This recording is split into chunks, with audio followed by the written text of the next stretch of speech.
Friends, this is Rahi and welcome to our channel BEd वाले। I hope आप सभी अच्छे होंगे।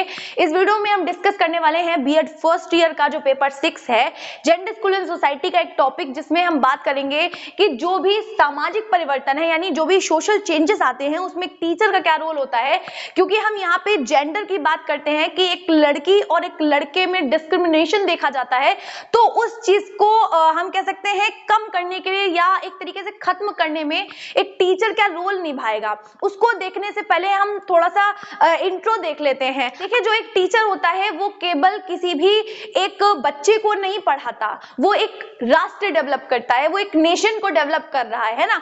क्यों? क्योंकि जो समाज है वो किससे बनता है? वो व्यक्तियों से बनता है, और जो बच्चे वहां पे बैठे हैं वही डेवलप होके कल को नागरिक बनेंगे।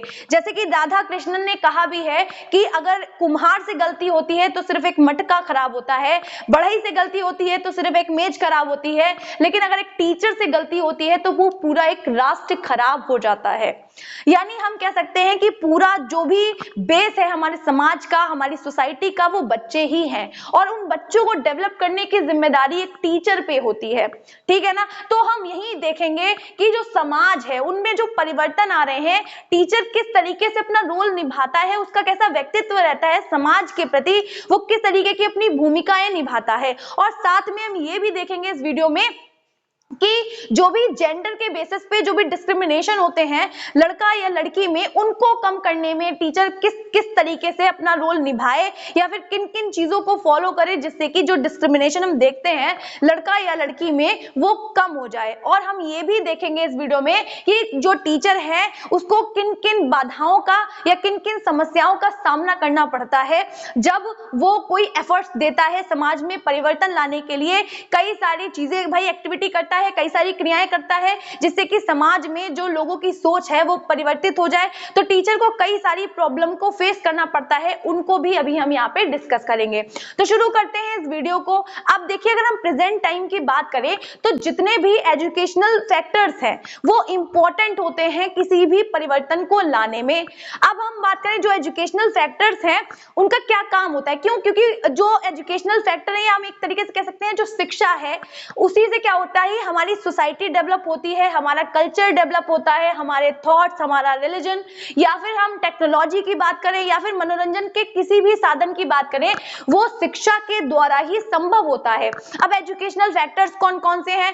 वो शिक्षा के जो उद्देश्य टीचर के द्वारा बनाए जा रहे हैं या फिर जिस तरीके से पढ़ाया जा रहा है या फिर जो भी करिकुलम है, ये सारी चीजें, या फिर हम कह सकते हैं शिक्षण की जो विधियां होती हैं, कुल मिला के टीचर के पढ़ाने का जो तरीका है या फिर जो भी करिकुलम दिया गया है वो तो सोसाइटी से ही रिलेट करता है, तो वो पूरा क्या है, परिवर्तन लाने में बहुत ज्यादा भूमिका अदा करता है। क्योंकि हम पहले से ही देखते हैं कि जो बच्चे का क्रूशियल टाइम होता है, जो बचपन में उसे बता दिया गया, जो सिखा दिया गया, जो उसने देख लिया, वही उसके माइंड में सेट हो जाता है, वही चीजें उसके माइंड में घूमती रहती हैं। अगर बचपन में किसी बच्चे ने देखा है कि उसकी मदर काम कर रही है और पापा बाहर जाके वर्क कर रहे हैं, तो उसके माइंड में वही चीज रहती है कि तो कुल मिला के बच्चे का जो बचपन, पहले फैमिली का इफेक्ट तो होता ही है बच्चे पे, साथ ही में विद्यालय का बहुत बड़ा यानी इन्वायरमेंट का बहुत बड़ा इफेक्ट होता है बच्चे पे। तो जो भी शिक्षा के जो भी फैक्टर है, या हम कह सकते हैं जो भी शैक्षिक फैक्टर है, उसका प्रभाव बच्चे पे बहुत बड़ा होता है। तो हम एक कंक्लूजन के साथ ये कह सकते हैं कि जो शिक्षा है वो क्या कर सकती है, किसी भी चीज पर अपना इंपैक्ट छोड़ती है,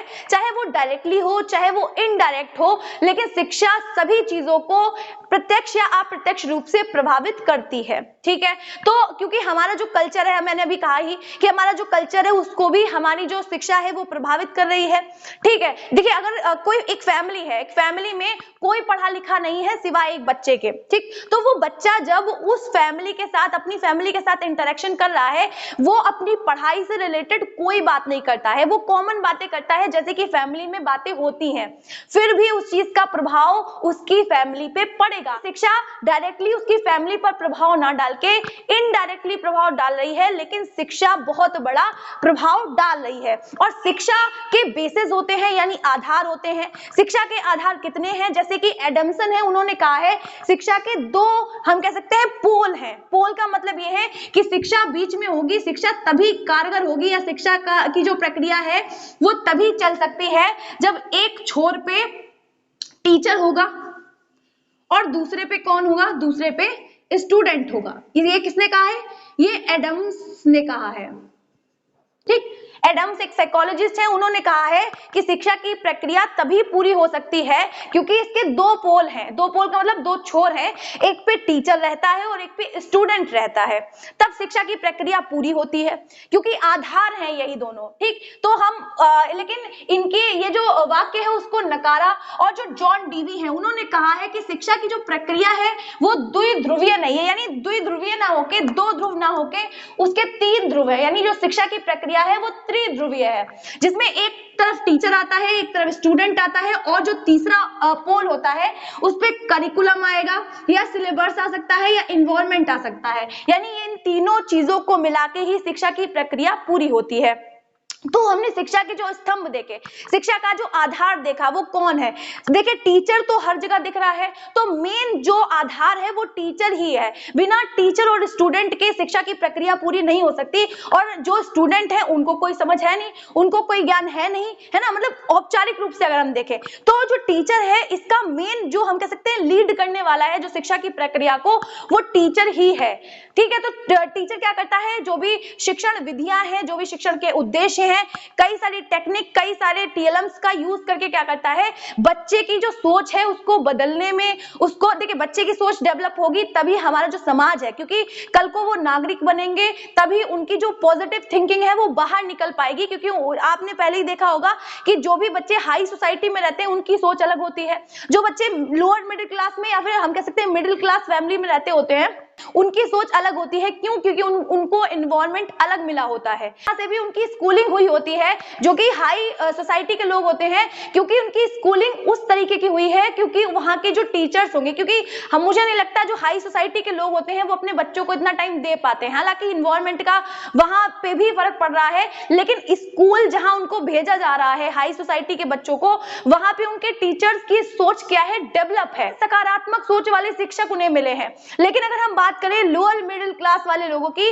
तो उनको शिक्षक भी उसी तरीके के मिले हुए हैं, जिस वजह से उनका जो डेवलपमेंट है वो नहीं हो पा रहा है, और जिस वजह से समाज में परिवर्तन नहीं आ पा रहा है। ठीक है, तो कुल मिला के ये चीजें समझ आई होंगी कि शिक्षा के जो आधार हैं वो तीन हैं। एक तो करिकुलम हो सकता है, एनवायरनमेंट हो सकता है, या फिर सिलेबस हो सकता है, एक पोल पे कुछ भी हो सकता है, और दूसरे पोल पे क्या होगा, स्टूडेंट होगा, और तीसरे पोल पे क्या होगा, टीचर होगा। तो कुल मिला के ये चीजें आपको समझ आ गई होंगी। ठीक है, तो अब हम ये देखेंगे कि जो हमारे जो शिक्षक हैं उनका किस तरीके का व्यक्तित्व होता है, या फिर वो किस तरीके के क्रियाएं करते हैं जिससे कि समाज में परिवर्तन आते हैं। अब देखिए, समाज में परिवर्तन का मतलब केवल सामाजिक परिवर्तन से ही नहीं है, जो टीचर्स होते हैं वो कई तरीके के परिवर्तन में सहायता देते हैं। ठीक, क्वेश्चन में आ गए हैं तो आपका लक बहुत अच्छा है कि आपने शिक्षा को चुना है, आपने इस फील्ड को चुना है। ठीक है ना, तो एक टीचर क्या करता है, शिक्षा के माध्यम से ही समाज में, या हम कह सकते हैं सभी तरीके के परिवर्तन लेके आता है, चाहे वो राजनीतिक रूप से हो, सांस्कृतिक रूप से हो, आर्थिक रूप से हो, सभी तरीके के जो परिवर्तन लाने की जो पावर है, जो शक्ति है, वो सिर्फ एक शिक्षक में ही है। ठीक, जिसके बेसिस पे वो क्या करता है, अपनी क्रियाओं के द्वारा समाज, सोसाइटी में कई तरीके के परिवर्तन लेके आता है। तो इसीलिए हम ये देखेंगे कि टीचर्स क्या करते हैं, जो डिस्क्रिमिनेशन हो रहा है लड़का और लड़की में, उसको कैसे दूर कर सकता है, उसे क्या क्या चीजें फॉलो करनी चाहिए, उसको भी देखेंगे। लेकिन उससे पहले हम ये देख ले रहे हैं कि सामाजिक परिवर्तन में शिक्षक का व्यक्तित्व कैसा रहता है। अब हम तो सबसे पहले बात आती है प्रभावी व्यक्तित्व की। देखिए, जो प्रभावी व्यक्तित्व होता है टीचर का, आपने देखा होगा जो छोटे बच्चे होते हैं, या हम बड़े बच्चों की भी बात करें, तो उनके लिए उनका जो गुरु है, उनका जो टीचर है, वो बहुत ज्यादा इंपॉर्टेंट होता है। वो किसी की बात नहीं मानेंगे, वो अपने मम्मी पापा तक की बात नहीं मानते हैं, वो अपने टीचर की बात मानेंगे कि मेरे टीचर ने ऐसा कहा है, मेरे शिक्षक ने ऐसा कहा है, तो ये गलत नहीं हो सकता। और ये तब होगा जब एक टीचर का जो व्यक्तित्व है, जो पर्सनालिटी है, वो इफेक्टिव होगी। जब आप टीचिंग पे जाएंगे तो आप देखेंगे कि किसी के पास जो है वो किसी भी विषय को देने की जो वो पावर होती है, वो हम कह सकते हैं स्किल होती है, वो बहुत अच्छी होती है, जिसका प्रभाव बच्चे के दिमाग पर बिल्कुल सीधा बैठता है जाके। वो कोई भी चीज हो सकती है, एक टीचर है वो पढ़ा रहा है और बच्चे उसको ध्यान से सुन रहे हैं, है। ऐसा हर स्थिति में नहीं होता है, सारे टीचर्स के साथ ऐसा नहीं होता है कि टीचर कुछ बताएं और बच्चे उनको ध्यान से सुने, ये बहुत कम कंडीशन में होता है। और ऐसा तब होता है जब किसी टीचर का जो व्यक्तित्व है वो प्रभावी हो, है ना, टीचर उदारवादी हो, उसकी जो सोच है वो डेवलप हो, तब क्या होगा, बच्चे पर जो टीचर है उसका प्रभाव बहुत अच्छा होगा। और जब जो टीचर्स होते हैं वो अच्छा पढ़ाते हैं, इफेक्टिव तरीके से पढ़ाते हैं, उनकी जो शिक्षण विधियां हैं, उनकी जो प्रविधियां हैं, उनकी जो टीएलएम है या उनका जो प्लान है, जो टॉपिक है वो अच्छा है, तो बच्चा उनको अच्छे से सुनना चाहता है, उन्हीं के साथ जो है वो टाइम स्पेंड करना चाहता है, उन्हीं के तरह क्रियाएं करना चाहता है। यानी हम कह सकते हैं एक तरीके से बच्चा रोल मॉडल मान लेता है अपने शिक्षक को कि जो मेरे टीचर कहेंगे या जिस भी तरीके की क्रियाएं करेंगे हम भी वैसा ही करेंगे, ठीक है। तो इस तरीके से क्या है, जो टीचर है अगर उसका व्यक्तित्व प्रभावी है तो वो क्या कर सकता है, परिवर्तन में अपनी भूमिका अदा कर सकता है या फिर ला सकता है परिवर्तन। क्यों? क्योंकि जिस तरीके की क्रियाएं एक टीचर करेगा बच्चा उसी चीज को इमिटेट कर लेगा, अनुकरणित कर लेगा, जिससे कि क्या होगा, समाज में परिवर्तन आ जाएगा। और के बाद अगर हम लोग बात करें पाठ्यक्रम के विषयों और प्रकरण को समुचित व संतुलित ढंग से प्रस्तुत करना, यानी एक जो टीचर होता है, मैंने कहा अभी अपना अपना तरीका होता है पढ़ाने का, तो जो टीचर्स हैं वो क्या करें, जो भी पाठ्यक्रम है, जो भी करिकुलम है, उसके किसी भी विषय को पढ़ा रहे हैं तो एक सीक्वेंस होना चाहिए या पढ़ाने में एक बैलेंस होना चाहिए कि आप किस तरीके से बच्चों तक उस विषय वस्तु को पहुंचा रहे हैं, उस कंटेंट को पहुंचा रहे हैं।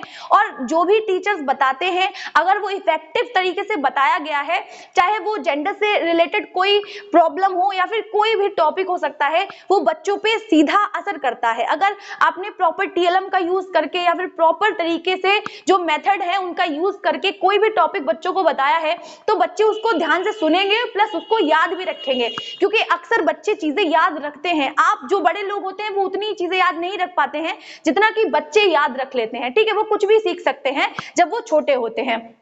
तो आपको क्या करना है, किसी भी विषय को पढ़ाते समय इस तरीके से पढ़ाना या बताना है, क्योंकि टीचर का जो व्यक्तित्व है उसका क्या रोल है ये बताया जा रहा है कि टीचर का जो एक्सप्लेनेशन है वो इस तरीके का होना चाहिए, क्योंकि जो भी टीचर एक्सप्लेनेशन देता है उसका सीधा असर कहाँ जाता है, बच्चे के माइंड पे जाता है।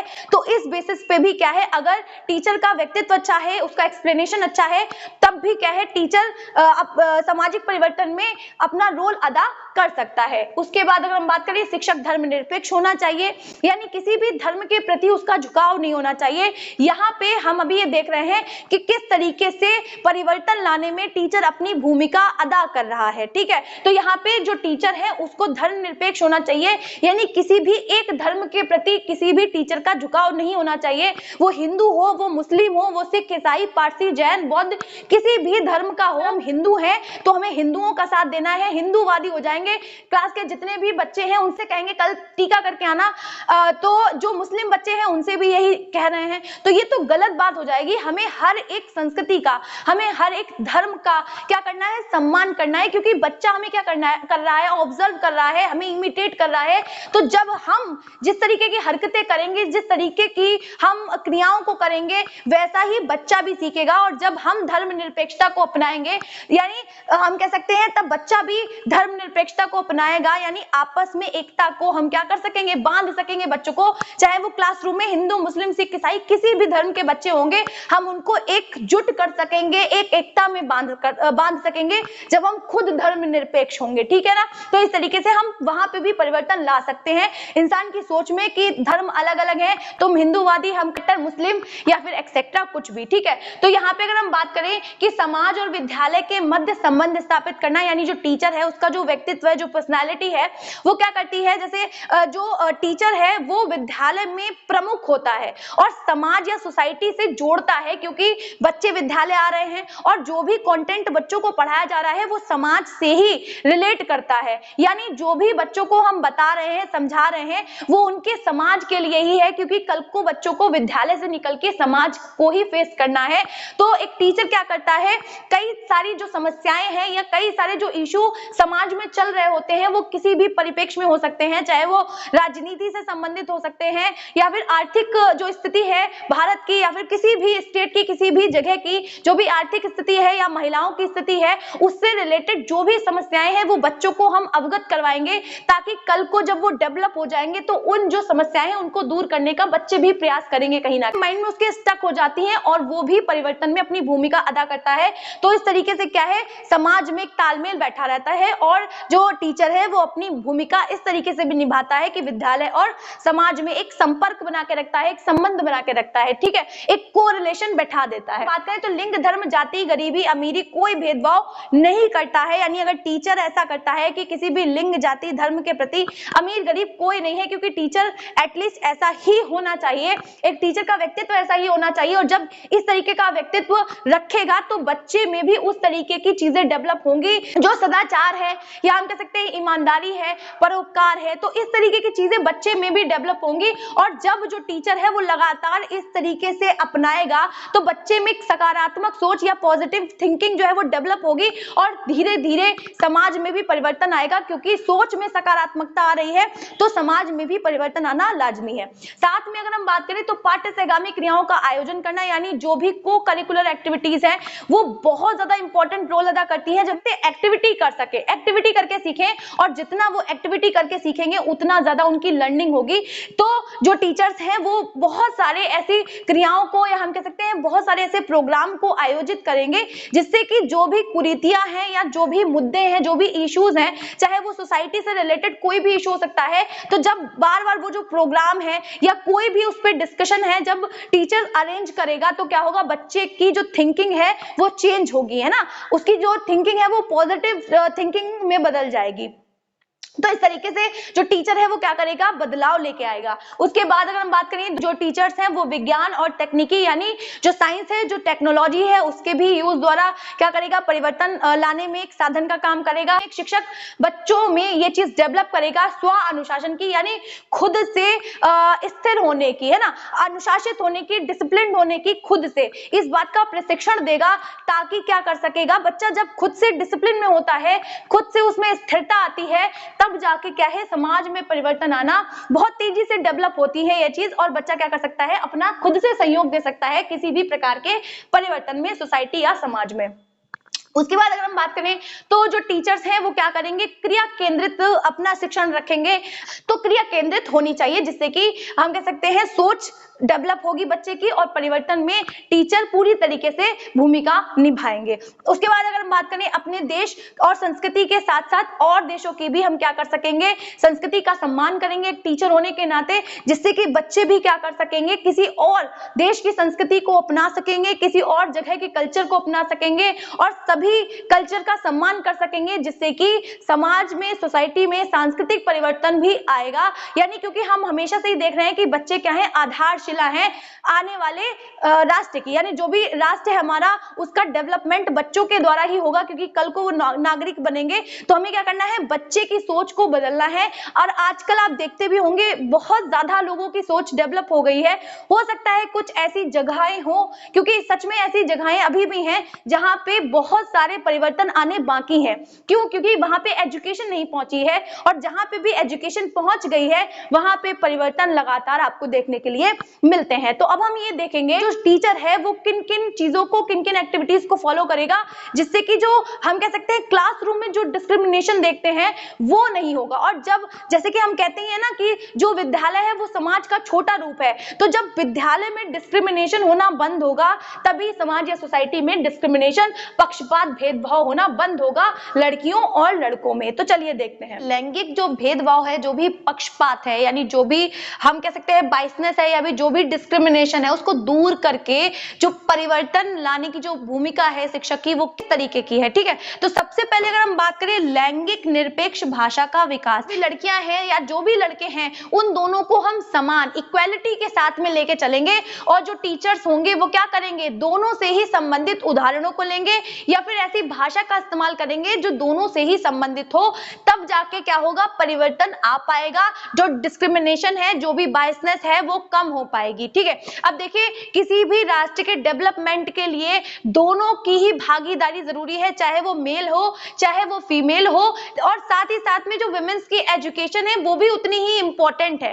ठीक है, तो वुमेन्स की जो एजुकेशन है वो क्यों इंपॉर्टेंट है, क्योंकि घर में जो बच्चे होते हैं वो महिलाओं के साथ ज्यादा रहते हैं, तो इस वजह से क्या है, महिलाओं का शिक्षित होना बहुत जरूरी है, जिससे कि जो भी बच्चा होगा उसका इफेक्ट बच्चे पे भी पड़ेगा। तो कुल मिला के महिलाओं की स्थिति में सुधार की बहुत ज्यादा जरूरत है।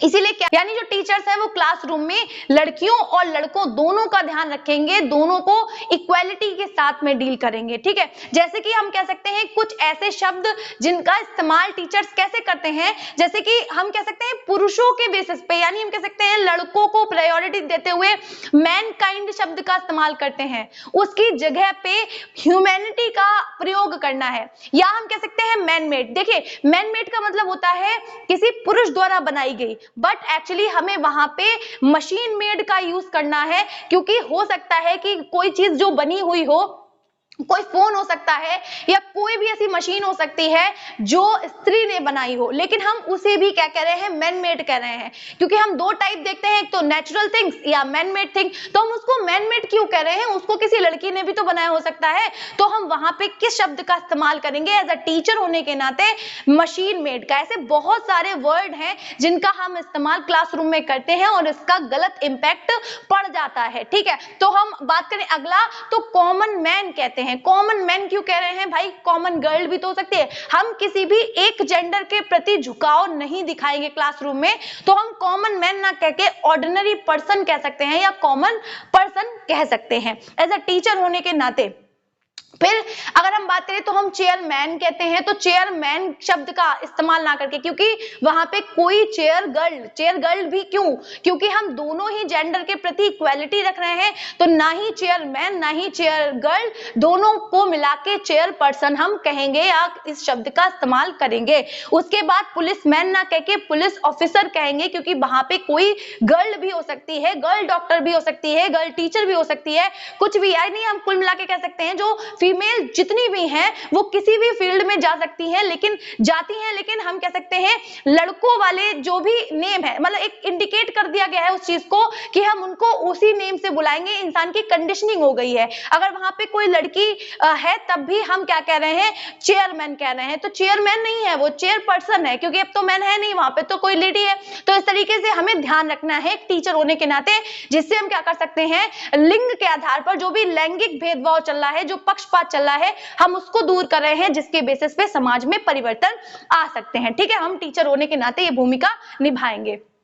उसके बाद अगर हम बात करें तो दोनों ही लिंगों से संबंधित उदाहरण देना, यानी कोई भी एग्जाम्पल आप ले रहे हैं तो वो लड़कियों से भी रिलेटेड होना चाहिए और लड़कों से भी रिलेटेड होना चाहिए। ऐसा नहीं है, देखिए लैंगिक समानता स्थापित करने के लिए हमें दोनों के ही उदाहरण लेने हैं। जैसे कि हम उन जगहों पे, जैसे कि जहां पे लड़कों का नाम ज्यादा आता है, हम वहां पे ये बता सकते हैं। जैसे अभी मैंने थोड़े दिन पहले एक फीमेल को ई रिक्शा चलाते हुए देखा, तो मुझे सच में वहां पे थोड़ी सी दुख तो हुआ, बट एक्चुअली दुख मुझे इसलिए नहीं हुआ कि वो लेडी थी, ठीक है ना, वो मुझे इसलिए दुख हुआ कि ये ई रिक्शा चला रही है, इतनी बुरी हालत है, लेकिन वहां पे मुझे अच्छा लगा कि हाँ वो आगे बढ़ के ई रिक्शा चलाने में एक्चुअली में इंटरेस्टेड है।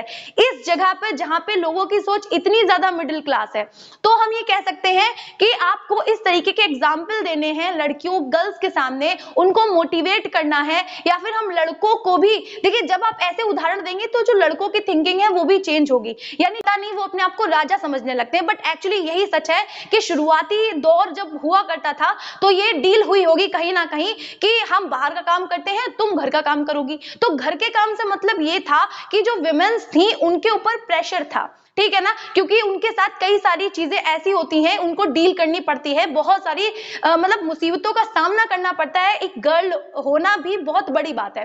तो हम ये कह सकते हैं कि महिलाओं को घर में रखा गया क्योंकि उनके साथ प्रॉब्लम थोड़ी सी ज्यादा है, लेकिन समय के साथ में जब पुरुष बाहर जाते थे तो उनकी थिंकिंग बदल गई, वो अपने आप को राजा समझने लगे और अपनी जो सोच थी, अपनी जो बड़प्पन था वो लादने लगे महिलाओं पे, क्योंकि लोगों को लगता है कि जो घर का काम है वो कोई काम ही नहीं है, इस तरीके से शो ऑफ होने लगा। बल्कि घर का काम भी बहुत बड़ा होता है, बहुत सारी जिम्मेदारियां होती हैं, बट जो फीमेल्स हैं वो जूझती रहती हैं इस चीज से, या फिर मेंटल डेवलपमेंट है वो उस तरीके से नहीं हो पाता है, क्योंकि उन्हें ट्रीट इस तरीके से किया जाता है मेल्स के द्वारा। तो क्यों ऐसा हो रहा है? क्योंकि वहां पे जो जागरूकता है, जो अवेयरनेस है, उस चीज की कमी है। तो जो टीचर्स हैं वो क्या करें, इस तरीके के एग्जाम्पल सेट करें, क्योंकि हम उस चीज में परिवर्तन ला रहे हैं। क्योंकि पहले ऐसा होता था कि विमेन्स घर में रहेंगी, अब जब लोगों को ये महसूस होने लगा है कि लड़के बहुत ऊंचे हैं, लड़कियां बहुत नीची हैं, तो हमें ऐसे एग्जाम्पल सेट करने पड़ेंगे जिससे कि जो विमेन्स हैं उनका जो दर्जा है वो इक्वल हो सके। वहां पे उन्हें ऐसा, हम कह सकते हैं, ऐसी फीलिंग नहीं आनी चाहिए, उन्हें हीनता नहीं लगनी चाहिए कि भाई मेरी तो कोई जगह ही नहीं है या हम ये नहीं कर सकते हैं। हर फील्ड में लड़कियां आजकल आगे बढ़ रही हैं। तो कुल मिला के जैसे कि एक एग्जाम्पल दे सकती है टीचर पतंग उड़ाने का। देखिए, अगर हम कहें कि कोई लड़की पतंग उड़ा रही है तो लोगों को बड़ा अजीब लगता है, बट अजीब नहीं लगना चाहिए। क्यों?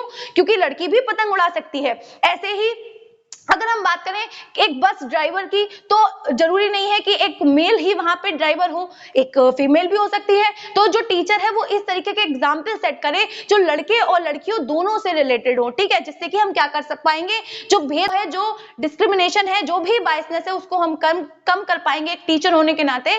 और साथ में हम सामाजिक परिवर्तन में अपनी पूर्ण सहभागिता या सहयोग दे पाएंगे, ठीक है। उस तरीके से हम तीसरा देखें, जो हम विद्यालय देखते हैं, ये सोसाइटी या समाज इस तरीके का है, जो भारतीय समाज है, वहां पे लोग उस विद्यालय में अपने बच्चे को नहीं पढ़ाएंगे जहां पे को एजुकेशन है, जहां पे लड़का और लड़की साथ में पढ़ते हैं, बल्कि वहां पे पढ़ाते हैं जहां पे केवल लड़कियां पढ़ती हैं, जहां पे केवल लड़के पढ़ते हैं। तो हम यहाँ पे ये देख रहे हैं कि जिन भी माता पिता की सोच ऐसी है, उनके बच्चे का डेवलपमेंट अच्छा नहीं हो सकता। क्यों? क्योंकि लड़के और लड़की दोनों को ही समाज में एक साथ रहना है। ये चीज जो माता पिता हैं उनको समझ नहीं आती है। लेकिन मुझे तो एक तरीके से लगता है कि जो सरकार है उसको भी ये कंपलसरी कर देना चाहिए कि को एजुकेशन हर कॉलेज में, चाहे वो प्राइवेट हो चाहे वो गवर्नमेंट हो, सभी में दी जाएगी। क्योंकि को एजुकेशन बहुत जरूरी है, क्योंकि लड़का और लड़की साथ में जब विद्यालय में रहेंगे, एक दूसरे की थिंकिंग को समझेंगे, एक साथ बैठेंगे। अब हमने पार्टीशन कर दिया है, एक रो में लड़के, एक रो में लड़कियां बैठी हुई हैं, तो वहां पे क्या हो रहा है, वो जो थिंकिंग है, कहीं ना कहीं ये बात रह जाती है कि इनको अलग और हमें अलग क्यों बैठाया गया है, या इनकी एक्टिविटीज अलग और मेरी एक्टिविटीज अलग क्यों है। तो क्या है, हमें जो भी अलग अलग बैठने की व्यवस्था करने की बजाय हम क्या करें, एक साथ बैठने को प्रोत्साहित करेंगे। यानी हम कह सकते हैं हिट्रोजीनियस क्लास बनाएंगे, साथ में लड़के और लड़कियों की शिक्षा की व्यवस्था एक साथ करेंगे, तो उनका डेवलपमेंट अच्छे से हो पाएगा, ठीक है। और इसके साथ साथ हमें जागरूकता की भी जरूरत है, क्योंकि कई माता पिता का ऐसा सोचना है कि जब लड़का और लड़की साथ में बैठ के पढ़ते हैं तो उनका माइंडसेट अलग चलता है, वो बिगड़ जाते हैं। बट एक्चुअली वहां पे टीचर्स की गलती होती है कि बच्चों को अवेयर नहीं किया, बच्चों को ठीक ढंग से टीच नहीं किया, तभी ऐसी हरकतें होती हैं, या फिर हम कह सकते हैं ऐसी सिचुएशन आ जाती है। तो एक टीचर का काम है, जब को एजुकेशन हो तो किस तरीके से बच्चों को टीच करना है, ठीक है। अभी देखिए, अगर हम बात करें तो शुरुआती तौर शुरू से ही चला आ रहा है कि भारतीय समाज में लड़का लड़की अलग बैठेंगे, अलग बैठ के शिक्षा लेंगे। तो ये सोच है इंसान की, बट साथ में बच्चों को पढ़ना चाहिए, जिससे कि क्या होगा, उनके जो काम है वो भी अलग अलग नहीं होने चाहिए। जैसे कि अगर हमने एक प्रोग्राम मतलब किया है, हमने प्रोग्राम अरेंज किया है एक टीचर होने के नाते, तो ऐसा नहीं है कि सारी लड़कियों को म्यूजिक और जो रंगोली है वो बनाने में लगा लिया। देखिए, जो लड़के हैं उनको भी पार्टिसिपेट करने दीजिए, या फिर उनको भी कहिए कि हाँ, रंगोली में मेरा हाथ बटाओ आके। तरीके से ऐसा नहीं लगना चाहिए कि लड़कियां अलग हो रही हैं, अलग मतलब उनके जो इंटरेस्ट है वो अलग है, और जो लड़के हैं उनके इंटरेस्ट अलग है, वो मेजें उठा रहे हैं या फिर जो पोस्टर है वो लगा रहे हैं। इस तरीके की एक्टिविटीज में दोनों ही जेंडर के, जो भी मेल हो फीमेल हो, आपस में ग्रुप में मिलकर काम करें। लड़के और लड़कियां दोनों ही गाने में या फिर रंगोली बनाने में पार्टिसिपेट करें। लड़कियां भी पोस्टर या फिर चेयर्स, जो भी टेबल है, उनको उठाने में जो बॉयज है उनकी हेल्प कर सकती हैं। तो इस तरीके से क्या है, हम डेवलप कर सकते हैं एक अच्छा समाज, एक सकारात्मक सोच डेवलप कर सकते हैं, ठीक है। उसके बाद अगर हम बात करें तो कक्षागत गतिविधियों में समान भागीदारी सुनिश्चित करना। जैसा कि मैंने अभी कहा कि क्लासरूम में जो भी एक्टिविटीज हो रही हैं उसमें हम लड़के और लड़कियों दोनों का पार्टिसिपेशन एक जैसा करवाएंगे। कोई कंपटीशन हो रहा है उसमें हम लड़कियों को भी पार्टिसिपेट करवाएंगे। ऐसा नहीं है ड्राइंग का कंपटीशन है तो केवल लड़कियां ही लेंगी, स्पोर्ट्स का कंपटीशन है तो केवल लड़के ही लेंगे, ऐसा हमें नहीं करना है। हमें दोनों जेंडर के प्रति इक्वालिटी रखनी है और दोनों को ही पार्टिसिपेट होने के लिए मोटिवेट और एनकरेज करना है। है जिससे कि हम समाज में परिवर्तन ला सके, सोच में परिवर्तन ला सके लोगों की, ठीक है। तो इस तरीके से अब हम बात करें तो लड़के और जो लड़कियां हैं एक दूसरे के प्रति संवेदनशील हो सके, यानी हम कह सकते हैं इमोशनली अटैच हो सके, एक तरीके से एक दूसरे को समझ सके, और ये तभी हो सकता है जब वो को एजुकेशन लेंगे। हमें क्या करना है, एक टीचर होने के नाते, जैसे कि मैं अभी कह रही थी कि जब लड़का और लड़की साथ में एजुकेशन लेते हैं, को एजुकेशन होती है, तो हम कई जगह पे, बल्कि ज्यादातर जगह पे ऐसा ही देखा गया है कि बहुत सारी सिचुएशन ऐसी हुई कि जहां पे बहुत सारे हैरेसमेंट के केसेस या फिर हम रेप से रिलेटेड केसेस देखते हैं, बट एक्चुअली वहां पे टीचर्स की पूरी गलती है। आपने वहां पे सेंसिटिविटी जो डेवलप करनी थी बच्चे में वो डेवलप नहीं की, ठीक है। देखिए आपने बच्चे को मेंटली डेवलप नहीं किया उस चीज के लिए।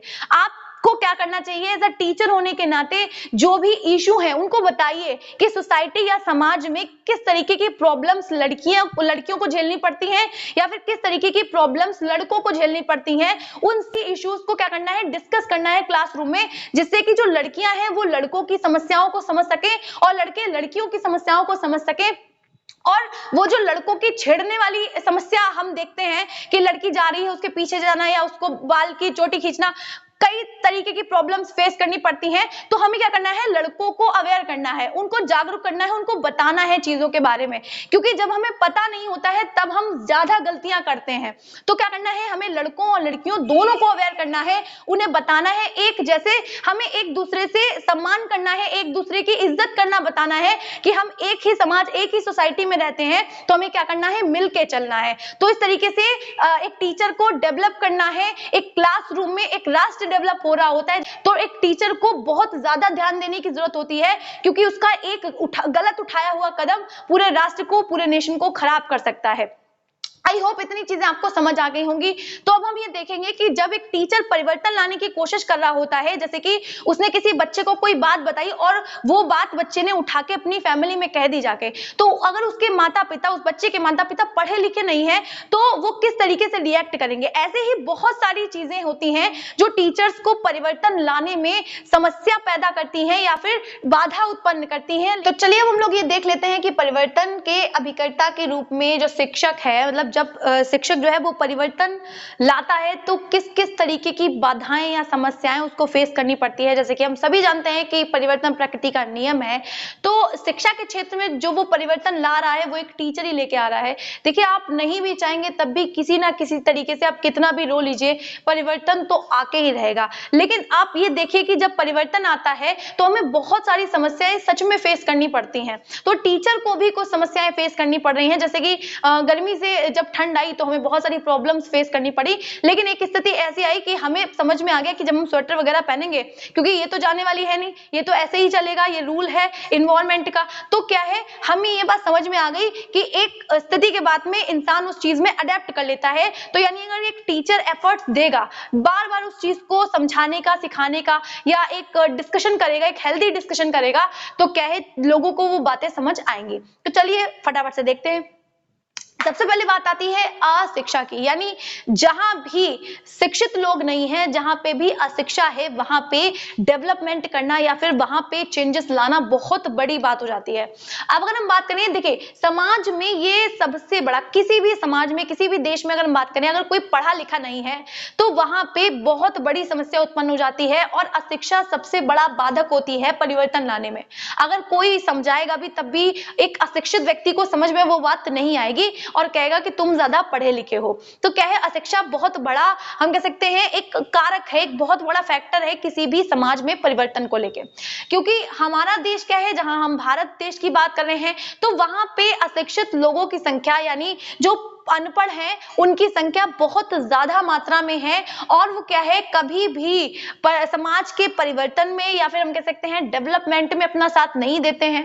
उन्हें नहीं पता है कि जो चेंज आ रहे हैं उनकी कितनी ज्यादा इंपॉर्टेंस है ना, क्यों जरूरी है परिवर्तन, किसी भी चीज को लेके, किसी भी परिप्रेक्ष्य को लेके परिवर्तन क्यों जरूरी है, क्योंकि उन्हें पता नहीं है। क्योंकि अगर उनको समझाया भी जाएगा तो उन्हें समझ नहीं आने वाला है, वो डरते हैं इस चीज से कि पता ही नहीं क्या और कैसे होगा। तो जो टीचर है उसको अगर समझाता भी है या फिर किसी भी तरीके से डिस्कशन करते भी हैं टीचर्स, क्योंकि एक बच्चे के अच्छे डेवलपमेंट के लिए परिवार से भी इंटरेक्शन जरूरी है, क्योंकि अगर घर का एनवायरनमेंट खराब है, विद्यालय का अच्छा है, तब भी बच्चे का विकास उतने अच्छे से नहीं हो पाएगा। लेकिन अगर एक टीचर समझाता है तब भी माता पिता को समझ नहीं आता है, जो कि अशिक्षित है।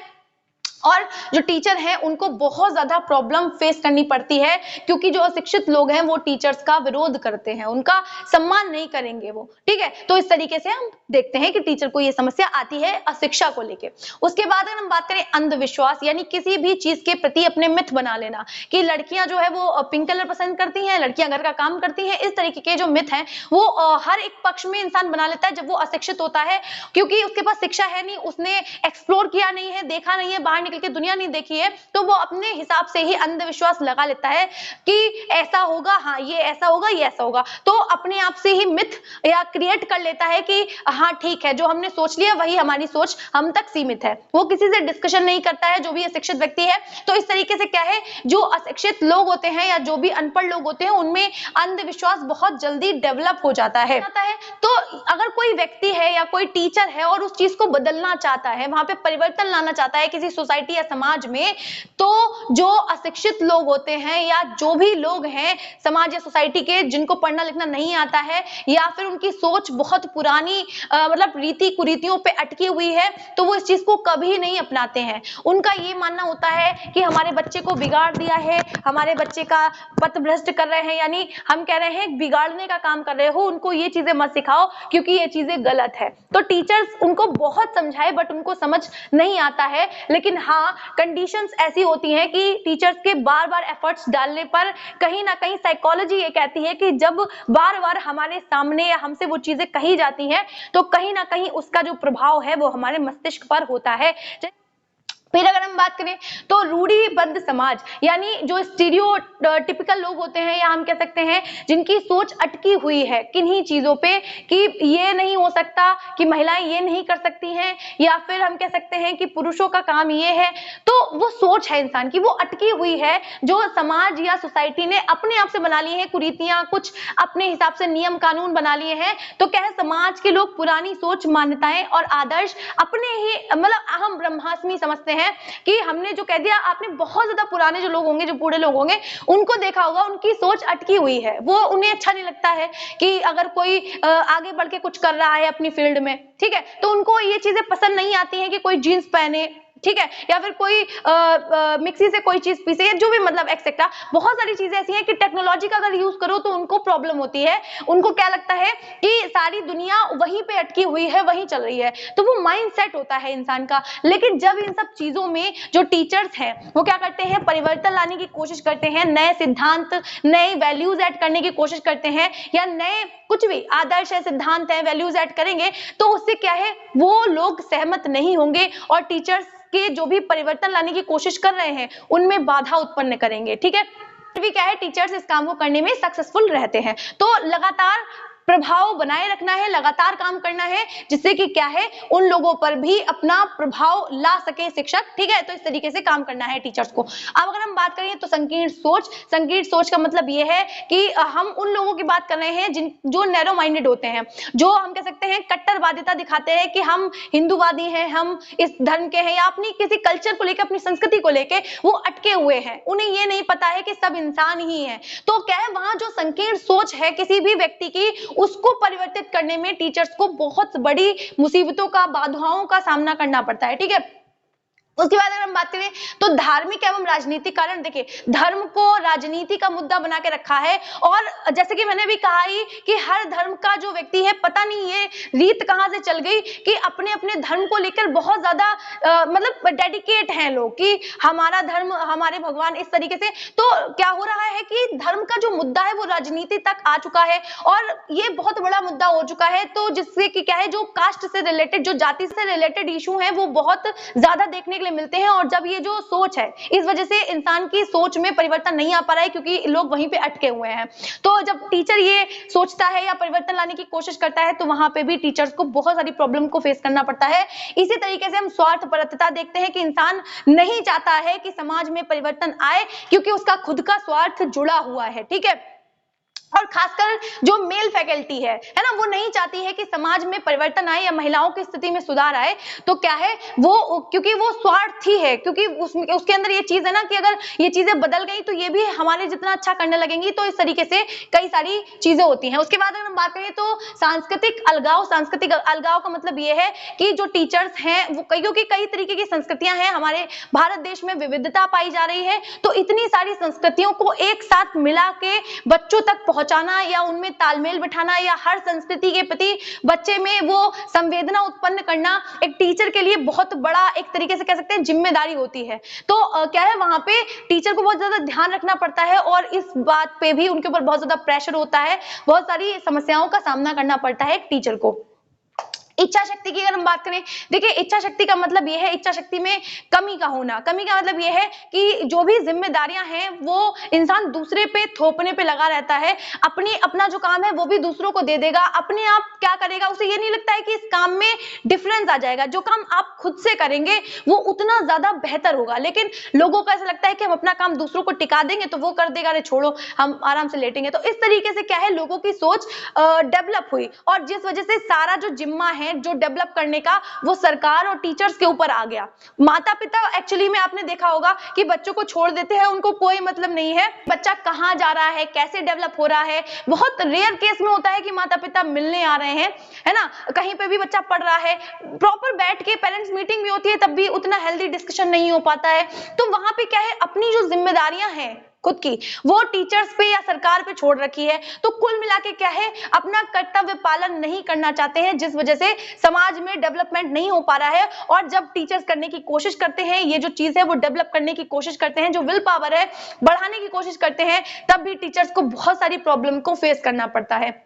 देखिए जो शिक्षक है उसकी भूमिका हमेशा से ही, मतलब उसका जो औहदा है, जैसे कि हम हमेशा से ही जानते हैं कि गुरुर ब्रह्मा गुरुर विष्णु गुरुर देवो महेश्वरा गुरुर साक्षात परब्रह्म तस्मै श्री गुरुवे नमः। हम हर श्लोक में कहीं पे भी बात करें, गुरु का औहदा हमेशा माता पिता से भी ऊपर अगर किसी का औहदा है तो वो गुरु का ही है। और एक शिक्षक होने के नाते आपका ये कर्तव्य बनता है कि आप बच्चों तक जो हेल्दी, हम कह सकते हैं जो पॉजिटिव, जो सकारात्मक सोच है वो उनमें कैसे आप डेवलप करेंगे। बच्चे की कहीं पे भी कभी भी गलती नहीं होती है, जैसे कि जो समाज में लोग हैं उनकी भी गलती नहीं है, क्योंकि जो पुराने जो लोग थे, जो सोच के लोग थे, उनको पीछे छोड़ा जा सकता है क्योंकि उनको भी उस तरीके के शिक्षक शायद मिले हो।